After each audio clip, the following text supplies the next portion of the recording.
Искусство не должно молчать. С этого тезиса начинались мои акции и перформансы еще год назад, посвященные независимым СМИ и свободе слова. Искусство не должно молчать, настаивал я, когда в прошлом году закрыли сразу несколько десятков независимых СМИ и проектов, а мы провели перформанс «Безымянные».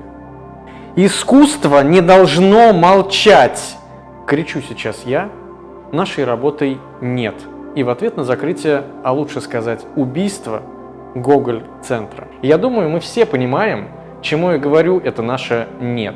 В середине февраля идеи примирения и пацифизма в целом, вынесенные нами в качестве основных в перформансе «нет», казались еще не столь наивны. Но я думаю, что идея примирения будет актуальна и тогда, когда все уляжется и мир постепенно вернется или хотя бы попытается вернуться на круги своя. Это случится, может быть, через месяц, через год, через 5 лет. Мир, конечно же, никогда не станет прежним, но мы, художники, оставляем возможность для мира людей научиться договариваться и примиряться. В нашем перформансе 3 девушки, 3 супергероини. Их костюмы изображены на их телах масляной краской. Они олицетворяют при этом еще и 3 государства и оставляют следы на полотне истории, занимаясь на нем любовью. Женщина в моих перформансах олицетворяет силу в своем абсолютном, безусловном, безоценочном и безотносительном смысле. На полотне истории, который создается и продолжает создаваться мужчинами, только боль, отчаяние и ужас. Своей работой мы показываем, что может быть иначе, что должно быть иначе. И у женщин-супергероинь, которым фактически не нужны костюмы супергероев, достаточно силы для примирения, для того, чтобы заниматься созиданием, а не войной. Подробнее обо всем этом вы можете послушать мой рассказ по этой ссылке, так что просто перейдем непосредственно к тому, ради чего я снимаю этот ролик. Я хочу продать полотно истории, которое было создано в результате перформанса «Нет» заинтересованным людям и на вырученные средства поддержать проекты, которые сейчас нуждаются в поддержке. Что это за проекты? Я выбрал несколько направлений. Кроме того, я создам опрос на своей страничке в Instagram и на своем канале в Telegram. Все ссылочки будут в описании. И там мы будем голосовать за проекты. Может быть, вы в комментариях к этому ролику также накидаете своих мыслей по поводу того, какие еще проекты нуждаются в поддержке. Во-первых, это проекты, которые помогают жертвам домашнего насилия. Если говорить совсем вкратце, то в России существует огромная проблема с оказанием помощи женщинам, пострадавшим от домашнего насилия.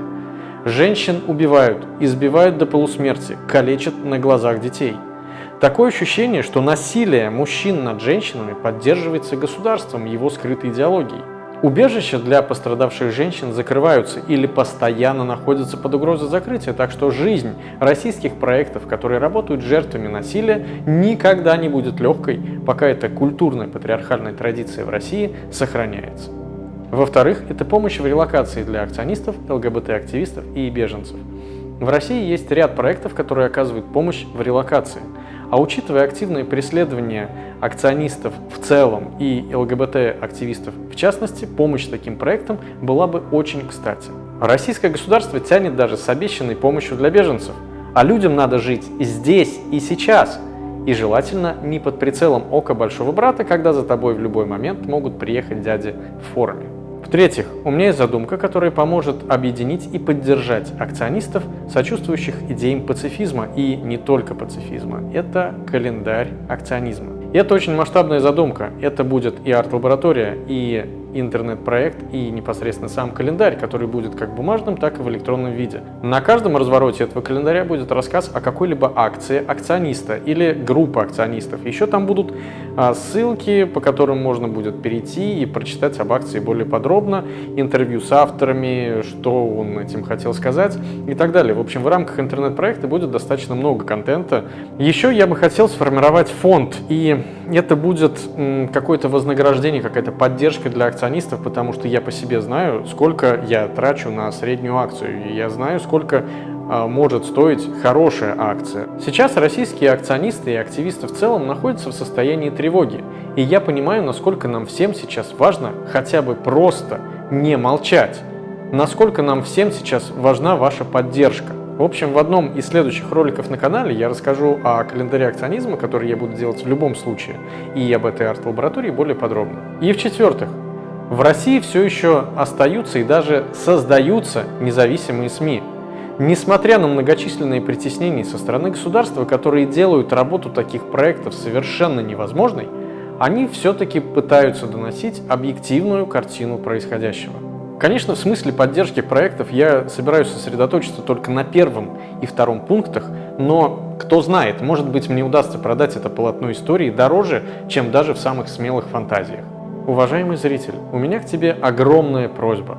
Пожалуйста, поддержи этот ролик хотя бы лайком, комментарием, покажи его своим друзьям, знакомым, и в теории он может попасться на глаза Илону Маску или Анджелине Джоли. Я тоже не сижу на месте и пишу много писем с целью заинтересовать как крупные СМИ, так и конкретных потенциальных жертвователей. В общем, давайте все вместе попытаемся достучаться до людей по всему миру, сочувствующих идеям пацифизма, которые захотят приобрести полотно истории и поддержать важные проекты, которые я тут упоминаю. Всего хорошего и берегите себя. И не забывайте подписаться на мой канал, это очень важно.